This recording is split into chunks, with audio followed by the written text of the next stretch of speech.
My name is Jessica. I am 25 years old, and I am from Italy. I live in a small town with my parents.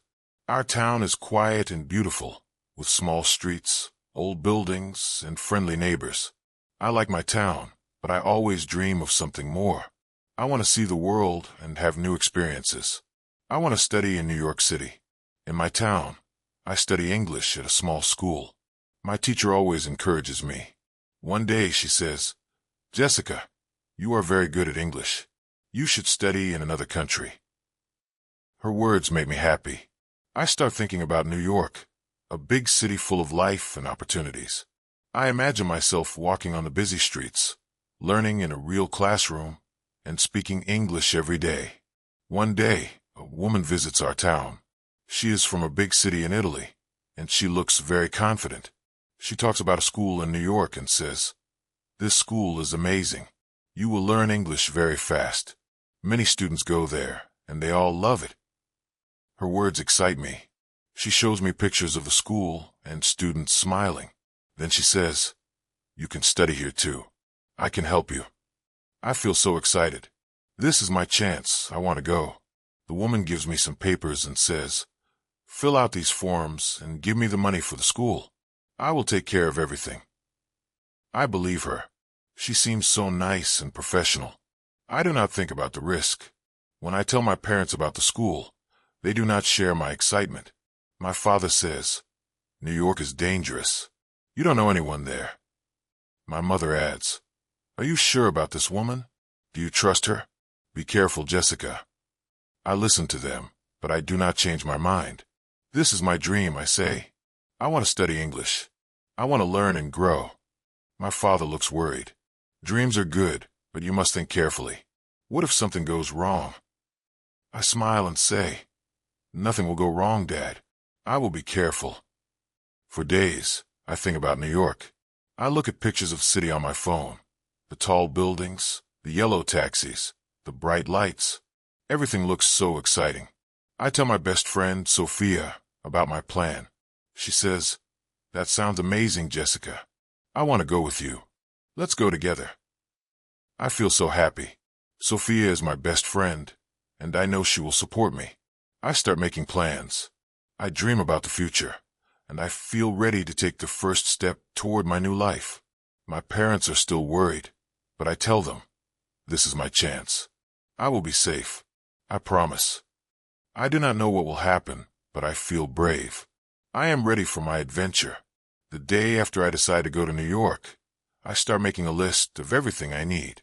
I write down clothes, books, and personal items. I also include important documents like my passport and the papers the woman gave me about the school. I feel excited, but also a little nervous. I want to be ready for this big adventure. I talk to Sophia about our plan. She says, "Jessica, we need to book our tickets soon." I agree. We check flights online and find one that is affordable. It will leave in 2 weeks. I feel a rush of excitement. 2 weeks is not a long time. At home, I start packing my bag. My mother helps me. "Jessica, take warm clothes. New York can be very cold," she says. She also gives me some snacks for the trip. "You might feel hungry on the plane." My father watches me pack. He looks worried, but he does not say much. Sophia and I meet every day to prepare. She is as excited as I am. She brings her camera and says, "I want to take so many pictures. We will remember this trip forever." We also talk about what we will do in New York. "We should visit Times Square," Sophia says, "and the Statue of Liberty." I add, "We laugh and dream about all the fun we will have." A few days before our flight, my father gives me some money. "Jessica, keep this safe. Use it only if you really need it," he says. I thank him and promise to be careful. My mother gives me a small notebook. "Write about your trip," she says. "I want to read your stories when you come back." Finally, the day of the flight arrives. Sophia and I wake up early. My parents take us to the airport. The drive is quiet. My mother looks at me with tears in her eyes. "Jessica, please call us when you land," she says. I hug her and say, "I will, Mom. Don't worry." At the airport, everything feels big and new. Sophia and I check our bags and get our tickets. We go through security and find our gate. My heart is beating fast. I look at Sophia and say, "We are really doing this. We are going to New York." She smiles and says, "Yes, we are." When it is time to board the plane, I feel a mix of emotions. I am excited, nervous, and a little scared. I wave goodbye to my parents one last time. Then Sophia and I walk onto the plane. As I sit down and fasten my seatbelt, I think about everything ahead. This is the beginning of my dream. I feel ready. Sophia and I sit next to each other on the plane. It is my first time flying, and everything feels new. I look out the window and see the airport getting smaller and smaller. The plane lifts off the ground, and I feel a mix of excitement and nervousness. "We are really going to New York," I say to Sophia. She smiles and says, "Yes, Jessica. This is the start of our adventure." The flight attendants bring drinks and snacks. I take a small sandwich and some juice. The food is not bad, Sophia says, laughing. We watch a movie on the small screen in front of us. It is an American movie with English subtitles. I try to follow along. "This is good practice," I tell Sophia. She agrees. After the movie, I look around the plane. People are reading, sleeping, or talking quietly. The sound of the engines is loud but steady. I feel calm.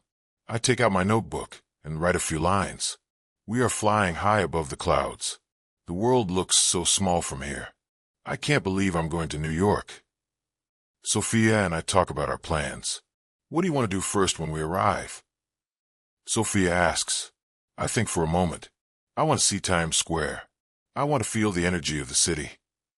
And I want to eat a New York pizza. I heard it is the best, Sophia says. We laugh and continue dreaming about our trip. As the hours pass, I start to feel tired. The flight is long, and the excitement is turning into exhaustion. I close my eyes and try to sleep. The seat is not very comfortable, but I manage to rest for a while. When I wake up, Sophia is looking out the window. "Jessica, look," she says. "The lights of New York City." I lean over and look out the window. It is dark outside, but I can see the city lights shining brightly below. It looks magical. My heart beats faster. "We are almost there," I whisper. I feel a mix of emotions again: excitement, happiness, and a little fear. What will happen next? Will everything go as planned?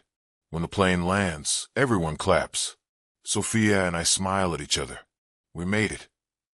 I say. We grab our bags and follow the crowd to the exit. As we step off the plane, I take a deep breath. The air feels different. This is it. I am in New York City. My dream is starting now. Brightly below, it looks magical. My heart beats faster. We are almost there, I whisper. I feel a mix of emotions again: excitement, happiness, and a little fear. What will happen next? Will everything go as planned? When the plane lands, everyone claps. Sophia and I smile at each other. We made it, I say. We grab our bags and follow the crowd to the exit. As we step off the plane, I take a deep breath. The air feels different. This is it. I am in New York City. My dream is starting now. When Sophia and I arrive at the airport, everything feels big and overwhelming. The signs are in English, and the people around us speak so fast. I try to listen carefully, but it is hard to understand. "Stay close to me," I say to Sophia. She nods and holds her bag tightly. We follow the signs to get our luggage. Once we have our bags, we take a taxi to the address the woman gave me. I am so excited. This is it, I tell Sophia. We will see the school soon. The taxi driver is kind and talks to us. He asks, "Where are you from?" I smile and say, "Italy." He says, "Welcome to New York," and I feel happy.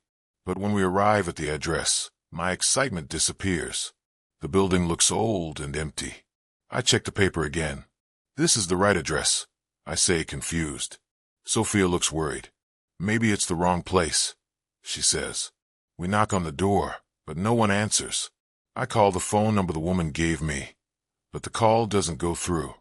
"This can't be happening," I whisper. We stand outside the building for a long time, not knowing what to do. Finally, I realize the truth. This is a scam, I say. The school isn't real. My hands start shaking. I open my bag to check my money, but it's gone. Sophia, they took everything. I cry. Sophia looks scared. What do we do now, Jessica? She asks. I don't have an answer. We find a small cafe nearby and sit down. I feel lost. The waiter notices our worried faces and asks, "Is everything okay?" I explain what happened, and he shakes his head. "I'm so sorry," he says. "This happens sometimes to tourists. Be careful in this city." The waiter gives us some free coffee and a little advice. "There's a cheap hotel down the street. Maybe you can stay there tonight," he says. I thank him, even though I feel embarrassed. Sophia and I walk to the hotel, but when we ask about a room, the manager says we need payment up front. I try to explain, but he doesn't listen. "No money, no room," he says. That night, Sophia and I have no choice but to sleep in a small park. It is cold, and I can't stop crying. I think about my parents and how they warned me. Why didn't I listen? I whisper. Sophia tries to comfort me. "We will figure it out," she says, but her voice sounds unsure. As I lie on a hard bench, I stare at the dark sky and feel completely alone. I left home with so many dreams, but now I don't even know what will happen tomorrow. For the first time, I feel afraid of New York City. The morning after our night in the park is cold and quiet. Sophia and I sit on a bench, try to think of what to do next. I feel tired and hopeless. "Jessica, we need help," Sophia says. I nod. She's right, but I don't know who to call. The only person I can think of is my father. With trembling hands, I take out my phone. I stare at the screen, unsure if I should call him. I remember his words. "Be careful, Jessica. New York is dangerous." I feel ashamed. What will he say? What if he is angry? Sophia touches my arm. "It's okay. Just call him," she says softly. I take a deep breath and dial the number. It rings and my heart pounds. Finally, my father answers. "Jessica, is that you?" he says. His voice is calm, but I can hear the worry in it. Tears fill my eyes as I start to speak. "Dad, something bad happened." I explain everything. The fake school, the stolen money, and spending the night in the park. My voice shakes, and I can barely finish my sentences. My father listens quietly. When I finish, there is a long silence. Then he says, "Jessica, why didn't you listen to me?" His words feel like a knife in my heart, but I know he is right. "I'm sorry, Dad," I whisper. "I didn't know this would happen." He sighs and says, "I'm not angry, Jessica. I'm just worried about you. Are you safe now?" I look at Sophia, who gives me a small smile. I'm with Sophia. "We're okay, but we don't know what to do next," I tell him. My father pauses, then says, "I will send you some money. Use it wisely, Jessica. Find a safe place to stay and be careful." His voice is firm but caring. I feel a wave of relief and gratitude. "Thank you, Dad. I promise I'll be careful this time," I say. A few hours later, Sophia and I go to a nearby bank to pick up the money my father sent. I hold the cash tightly in my hands, feeling a little safer. We find a small, cheap hostel and check in. The room is tiny, with 2 beds and a small window, but it feels like heaven compared to the park. "At least we have a roof over our heads," Sophia says with a smile. That evening, I sit on the bed and think about everything that has happened. I made a mistake, but I also learned an important lesson. I open the notebook my mother gave me and start to write. Today, I learned that dreams can be dangerous if you are not careful. I write. But I also learned that family will always be there for you.